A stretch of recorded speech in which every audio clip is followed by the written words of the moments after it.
अस्सलाम वालेकुम students. BBA 4 बेटा अनफॉर्चुनेटली हमारे 13 लेक्चर का भी सेकंड पार्ट हो गया है। उसकी रीज़न ये थी कि मेरी वीडियो ही बीच में बंद होगी, स्पेस का इशू हो गया था। तो देन नाउ मुझे उसको दोबारा से रीस्टार्ट करना पड़ा। लेकिन एनी हाउ हम फर्स्ट जो पार्ट था उसमें जो हम डिस्कस कर रहे थे वो हम एक्सप्रेस्ड एक्सपीरियंस के बारे में डिस्कस कर रहे थे। और मैं आपको एग्जांपल दे रही थी कि लेट्स सपोज़ कि अगर मेरा भी 3 से 4 साल का एक्सपीरियंस है पढ़ाने का और मैं फाइनली रिसेंटली आप स्टूडेंट्स को पढ़ा रही हूँ, तो अब एक्सपीरियंस का मतलब ये होता है कि एक टीचर हर तरह से स्टूडेंट्स को टैकल करना जानता है। ठीक है। अब लेट्स सपोज़ कि अगर आप स्टूडेंट्स मुझे रिस्पॉन्स ही नहीं दे रहे कोई अच्छा पढ़ाई में, एटीट्यूड में, एटिकेट्स में, तो देन डेफिनेटली मेरा भी दिल नहीं करेगा कि मैं वो जो मेरे प्रीवियस एक्सपीरियंस्ड हैं, प्रीवियस एक्सपीरियंस से जो मैंने चीज़ें सीखी हैं मैं आप लोगों पे अप्लाई करूं। ठीक है, वो मेरा दिल नहीं करेगा क्योंकि आप लोग मुझे वो आउटपुट दे ही नहीं रहे होंगे जो मैं आपसे एक्सपेक्ट कर रही हूँ, वो मिनिमम क्यों ना हो। लेकिन इसी तरह से फिर एम्प्लॉयज़ भी होते हैं कि अगर तो एम्प्लॉय सेटिस्फाइड होता है अपनी जॉब के साथ तो वो अपने एक्सपीरियंस को भी शो करता है विद दैट जॉब, लेकिन अगर वो नहीं है तो फिर वो नहीं होता है। सेम इसी तरह से लॉयल्टी भी तो जो है वो एक इनपुट फैक्टर है। इसी तरह से अगर हम आउटपुट फैक्टर्स की बात करते हैं तो इसमें हमारे पास सैलरी आ जाती है, जो कि फ़र्दर रिसीव होते हैं, किसी भी बोनसेस आ जाती हैं, पेंशन्स आ जाती हैं, कार बिजनेस, किसी को गाड़ी दे दी जाती है, किसी को प्रमोशन दे दी जाती है। तो ये सारे जो है ये आउटपुट फैक्टर्स हैं। ठीक है। उसके बाद बेटा हमारी जो सेकंड थ्योरी है प्रोसेस थ्योरी,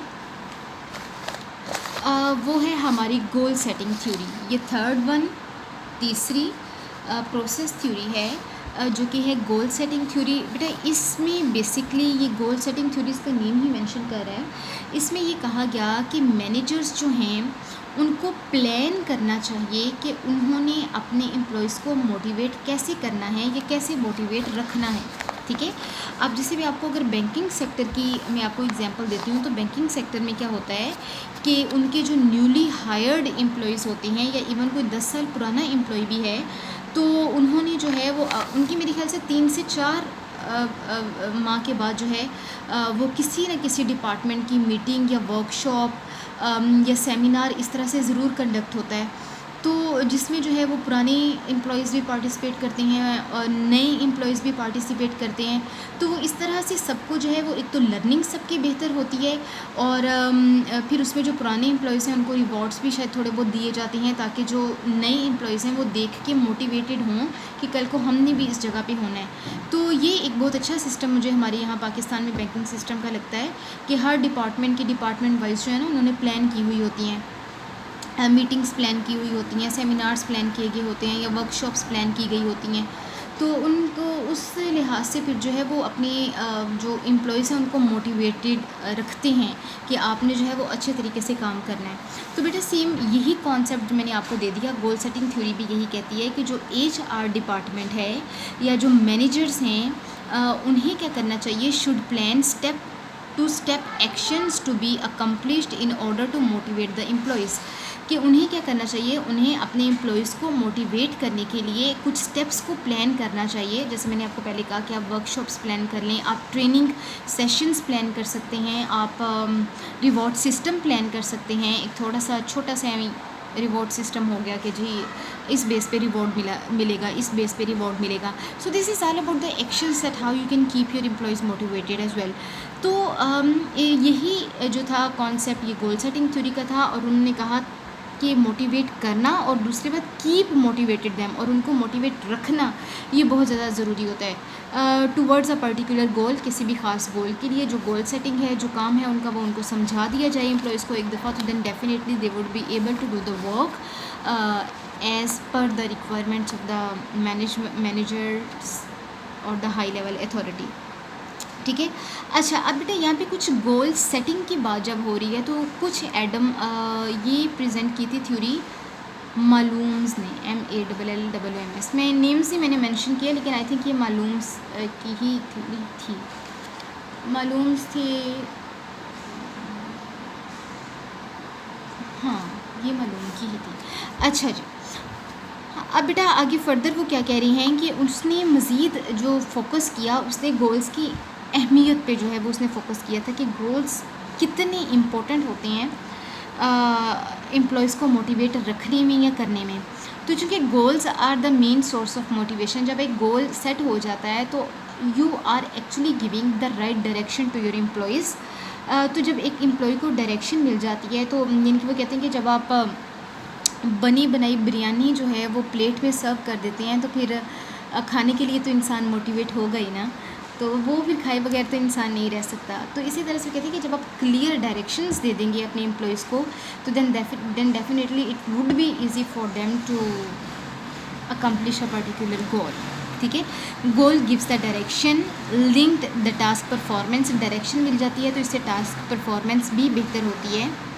अच्छा बेटा, अब इसमें जो है उसने कुछ फैक्टर्स उसने प्रेजेंट किए थे गोल सेटिंग थ्योरी में, और उसमें 3 C's था जिसकी वजह से क्लैरिटी, चैलेंज एंड कमिटमेंट ये करेक्टरिस्टिक्स हैं गोल की। यानी कि जब आपने गोल सेट करने हैं तो आपके गोल्स में एटलीस्ट ये करेक्टरिस्टिक्स होनी चाहिए। पहली ये क्या है कि वो क्लियर होना चाहिए, दूसरा ये कि वो चैलेंजिंग होना चाहिए। ऐसा नहीं कि बस एम सा गोल दे दिया मर के जो है वो एम्प्लॉयज़ उसको करें, नहीं, वो चैलेंजिंग होगा तो एम्प्लॉयज़ मोटिवेट होकर उसको जो है वो करेंगे। और कमिटमेंट, और यानी कि गोल ऐसा होना चाहिए कि एम्प्लॉयज़ उसको करने के लिए कमिटेड हों, वो खुद को महसूस करें कि yes we are committed to do this particular goal. अब गोल कमिटमेंट वो तो ऊपर ही हो गई, दोबारा से रिपीट हो गया। अच्छा जी, फिर टास्क कॉम्प्लेक्सिटी, फिर ऐसा भी नहीं होना चाहिए कि एक दफ़ा आपने गोल सेट कर लिया तो उसमें नहीं, उसमें जो है वो आपको उसमें जो है वो आपको अगर कोई प्रॉब्लम्स एम्प्लॉयज़ को आनी हैं तो आप उन प्रॉब्लम से उन एम्प्लॉयज़ को फेमिलियर ना करें, नहीं, वो करना आपका फ़र्ज़ बनता है। आपने एम्प्लॉयज़ को बताना है कि आपको ये मुश्किलात आ सकती हैं और आपने इनको इस तरह से जो है वो टैकल करना है। ठीक है, ट्रेनिंग सेशंस का या सेमिनार्स का मकसद तो यही होता है ना कि आपने अपने एम्प्लॉयज़ को डायरेक्शन देनी है, उनको बताना है। फिर सेल्फ़ एफिशिएंसी, आपने गोल इस तरह का सेट करना है कि वो इंसान की पर्सनल एफिशिएंसी को इंक्रीज़ करे, उससे जो है वो एफिशिएंसी और परफॉर्मेंस जो है वो इंक्रीज़ करनी चाहिए एम्प्लॉयज़ की।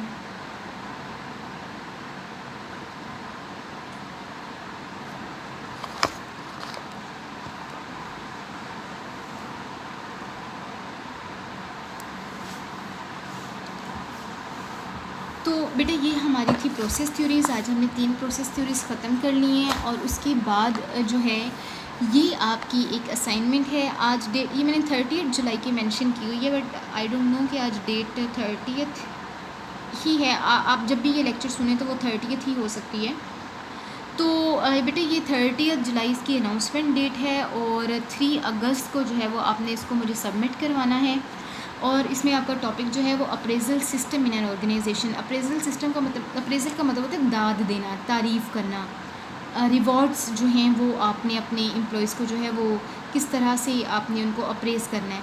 तो एनी हाउ पाकिस्तान में overall most of the time Pakistan में तो ये कम है इसके सिस्टम्स, लेकिन अगर आप यूएसए और यूके की बात करते हैं तो 5 सिस्टम्स ऐसे हैं जो कि इंट्रोड्यूस कराए जाते हैं appraisal systems as the appraisal system. तो आपकी ये असाइनमेंट है कि आपने ये अप्रेजल सिस्टम्स जो हैं इनके बारे में एक पेज की, 2 पेज की, लेकिन एक अच्छी असाइनमेंट जो है वो आपने लिखनी है और फिर उसको जो है वो देन आपने मुझे सबमिट करा देना है। ठीक है। अच्छा बेटा, जो हमारा आज का दूसरा टॉपिक है वो है यस, दैट इज़ अबाउट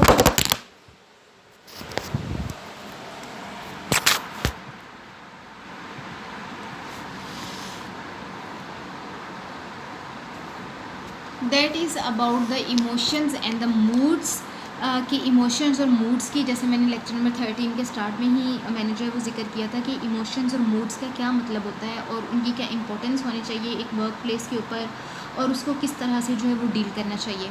तो बेटा बेसिकली इमोशंस जो होते हैं ये इनका पहले तो ऑर्गेनाइजेशन में कोई कॉन्सेप्ट नहीं था,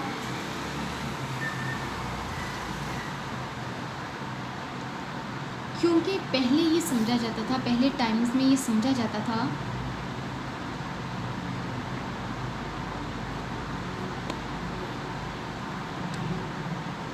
कि अगर जो है वो एम्प्लॉयज़ की इमोशंस को और उनके मूड्स को हम देखने लग गए तो वो कभी भी काम नहीं कर सकेंगे। यानी पहले जो कॉन्सेप्ट होता है वो सिर्फ काम काम और काम, इरिस्पेक्टिव ऑफ द फैक्ट कि किसी एम्प्लॉय का मूड है काम करने का या नहीं है, वो इमोशनली सेटिस्फाइड है या नहीं है, इस चीज़ को जो है वो फोकस नहीं किया जाता था। ठीक है, वजह सिर्फ ये थी कि परफॉर्मेंस पे डाउट आता था कि एम्प्लॉयज़ जो हैं वो ठीक तरह से परफॉर्म नहीं कर पाएंगे।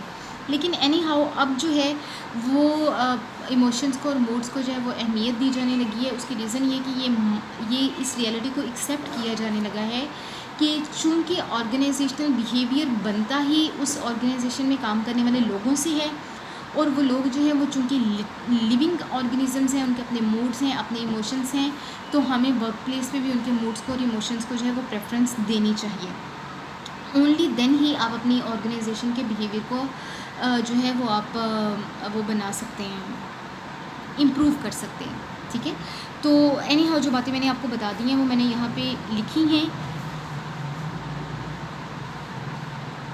तो emotions back in all times a business has nothing to do with the emotions the moods. वही बात जो मैंने आपको पहले कही कि पहले बिज़नेस का इमोशंस और मूड के साथ कोई उनका चक्कर वास्ता नहीं होता था, but now it is generally accepted that the people are not that the as accepted that as people working at the workplace are not emotionless और moodless। चूँकि लोग जो है ना ही तो वो इमोशनलेस हैं ना ही वो मूडलेस हैं, तो फिर so a work place should also not be free of emotions. इस वजह से काम करने की जो जगह है वो भी फ्री ऑफ इमोशंस और मूड्स नहीं होनी चाहिए।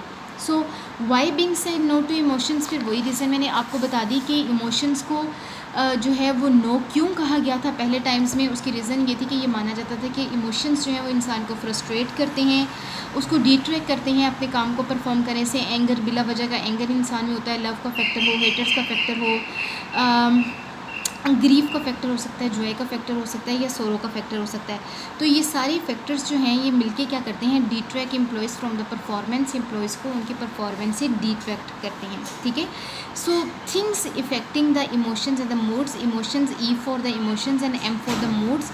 अब ये वो चीज़ें हैं जो इंसान के इमोशंस को और मूड्स को क्या करती हैं, इफ़ेक्ट करती हैं। ठीक है, पर्सनैलिटी, बाज़ लोग ही ऐसे आप कह लें कि वो मोटिवेटेड होते ही नहीं हैं, वो ऐसे ही बस होते हैं कि ना तो उनको कोई काम करने को दिल करता है ना ही उनका मूड होता है।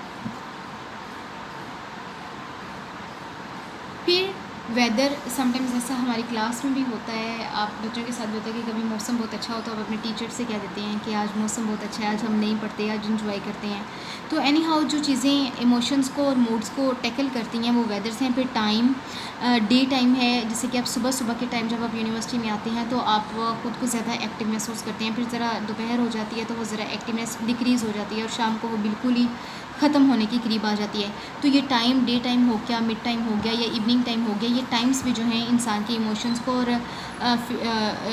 मूड्स को जो है वो बहुत ज़्यादा इफ़ेक्ट करते हैं। फिर स्ट्रेस का होना, स्ट्रेस जो है वो भी एक इंसान के मोटिवेशन को जो है वो बहुत ज़्यादा कम करता है। फिर सोशल एक्टिविटीज़ का होना, जैसे स्पोर्ट्स डे चल रहा है तो भी आप प्रॉपर्ली अपनी स्टडीज़ को फोकस नहीं करते। यानी कि अगर कोई एक्स्ट्रा करिकुलर एक्टिविटीज़ भी आपको काम के साथ साथ आ गई हैं तो फिर डेफिनेटली आपका काम, मूड्स और इमोशंस जो हैं वो आपके काम के लिए चेंज हो जाते हैं। और स्लीप, अगर नींद आ रही है तो देन डेफिनेटली आपको फिर उसके अलावा